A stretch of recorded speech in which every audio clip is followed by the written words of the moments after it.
to Horn Legacies, a series of mini interviews with famous horn players.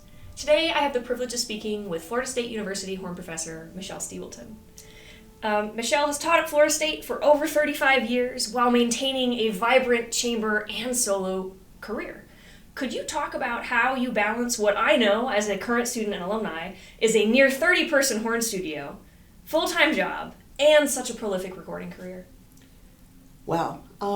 Well, thank you, Kate, for having me. And I'm not sure that I have any answers in terms of balancing.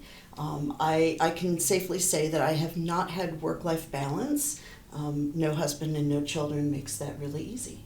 But I couldn't teach as many students as I have in the studio now if I didn't have my wonderful graduate teaching assistants. So for starters, it starts there, that you have to hire really fabulous people and trust them to teach your students in your absence. And so we team teach, and so that makes leaving easier.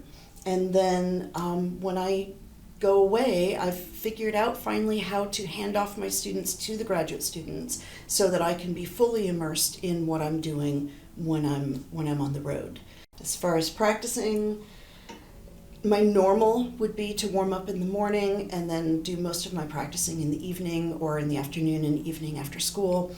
But when I have a really big event coming up where I need extra chops, such as a recording that goes really high, like the opera recording I did with Lisa, or when we played Mahler 3 and I was playing first horn on that, which is not my norm, then I would find time to practice throughout the day. And so I would remove one student from my schedule every day for an hour and make that a practice time. And I would just every week switch out which student it was. So that helped to give me better balance between practicing and teaching.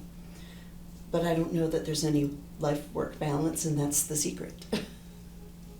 Which is sad to say. So when you are on the road and working with maybe some of these chamber opportunities, for those of our listeners who aren't familiar with what your chamber experience is, could you just give us a quick rundown of what I mean when I say when you're not here at Florida State University? Well, over 36 years, when I've left the university, it's been for varying reasons, and things have changed over the decades. For a long time, I played in the Florida State Brass Quintet, and we would go out on tours every year. Leaving meant being gone for either a week or 2 weeks or even 3 weeks on the road. When we would leave for a week and do children's concerts, we would play, or high school recruiting concerts, we would play 10 or 11 concerts in 5 days and then come home and try to make up all of the lessons. So that was challenging. We were also, before tours, rehearsing 2 hours a day, every day for the 2 weeks before we would go on tour, instead of a normal 2 days a week. Let's see. What about your duo? Oh, yes. Yes, Lisa Bontrager approached me now about 20 years ago to play in a horn duo. And she and I have been just the perfect pairing in every way. We studied with the same teacher for our undergraduate, Louis Stout, at the University of Michigan. And then we both had different teachers after that and new ideas and new opportunities. But we have core beliefs of how to play the horn and how to phrase that are united. We're very much in sync. And so we are fortunate that we can sit down and we don't have to rehearse a lot to match each other. But we find times to get together. If it's a recording or a tour, we obviously meet beforehand. At international horn conferences, it's hard to meet too much beforehand.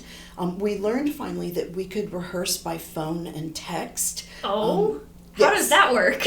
So we would, if each of us were practicing at the same time, and sometimes we would schedule that we're going to work on our tour music at such and such a time.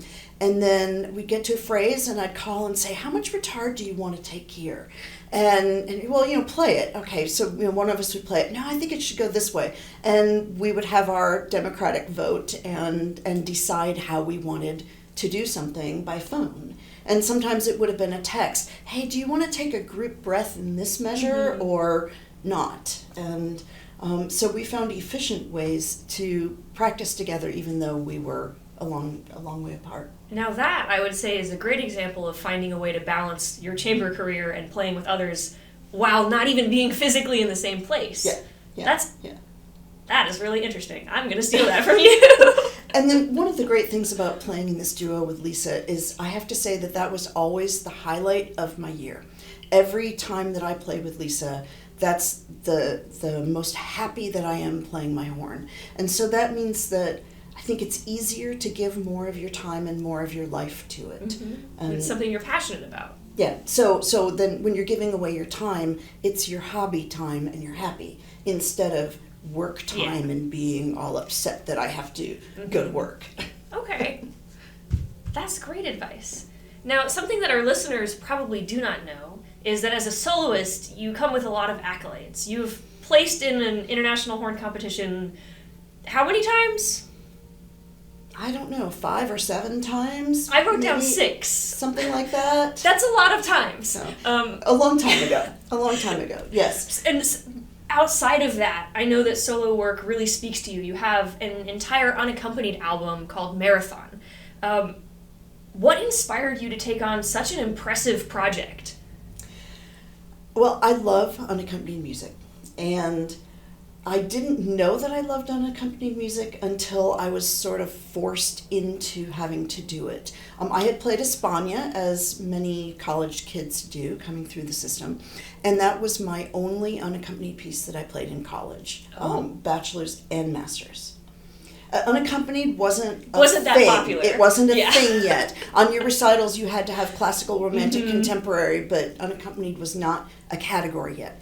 So when I first got the job at Florida State, I applied to be on one of the international horn conferences to perform, and I was told that I wasn't of a high enough reputation that they couldn't put me on the program, the regular program, but they could find a spot for me on the new music concert, which was what they had back in the 90s, in the 80s and the 90s. They had a slot where there would be maybe 1 or 2 concerts of new music, and everything else people were playing standards. So occasionally they would bring a new piece to a standards concert, but we had separate new music concerts.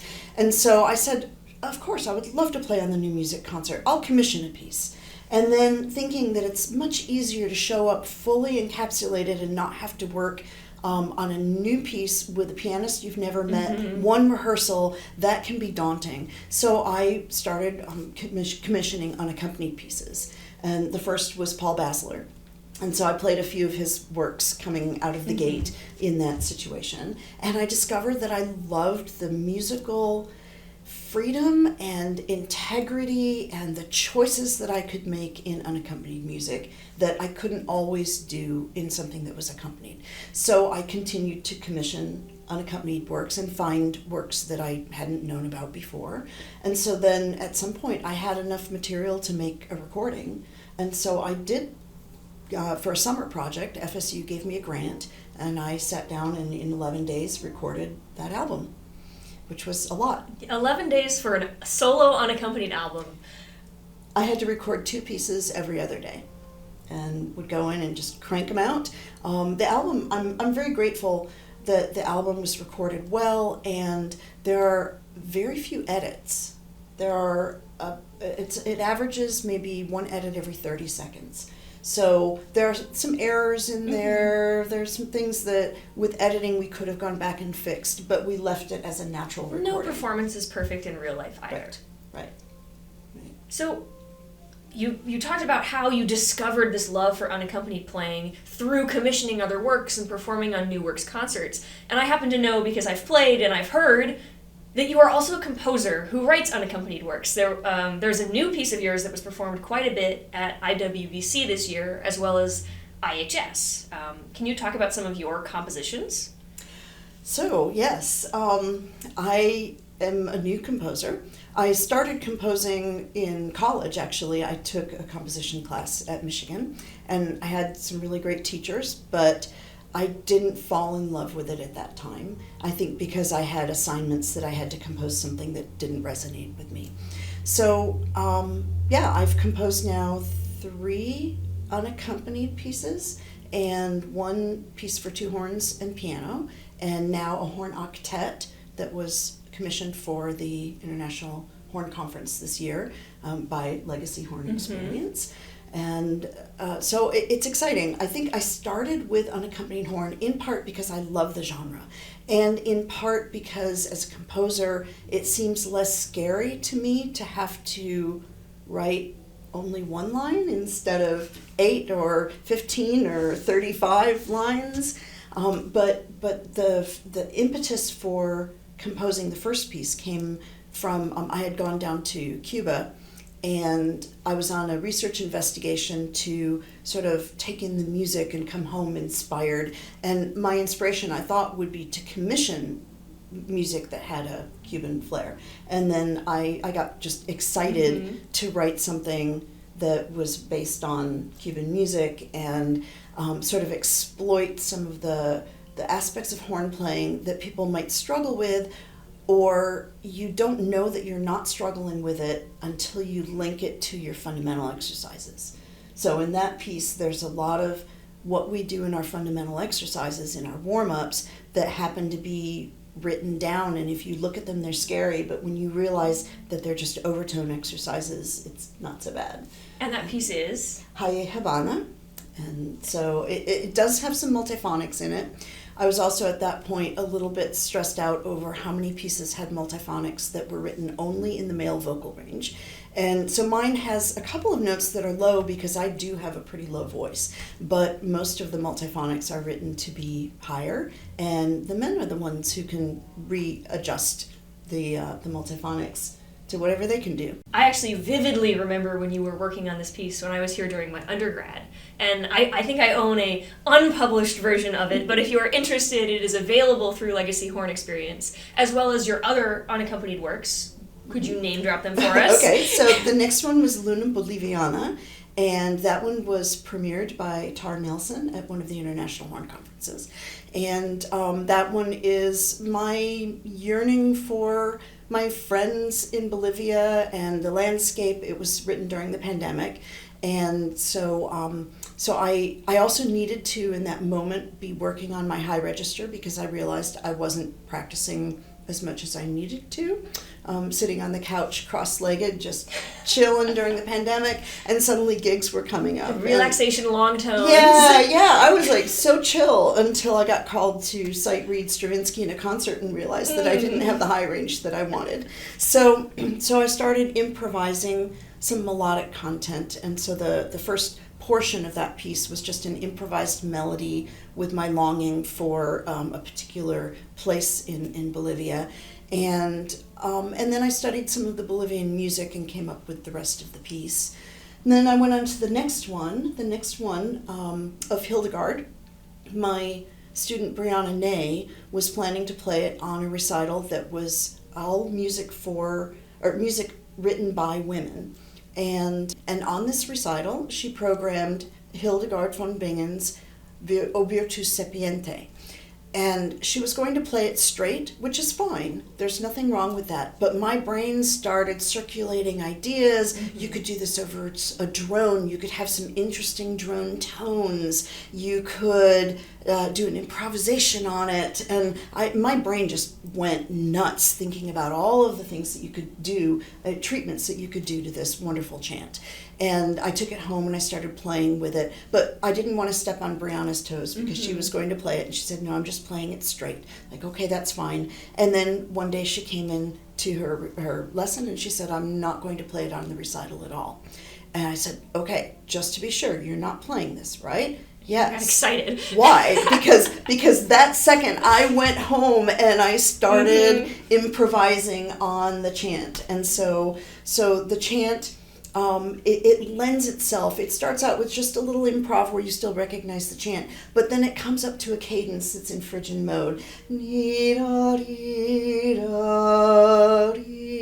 which if you speed up, and we have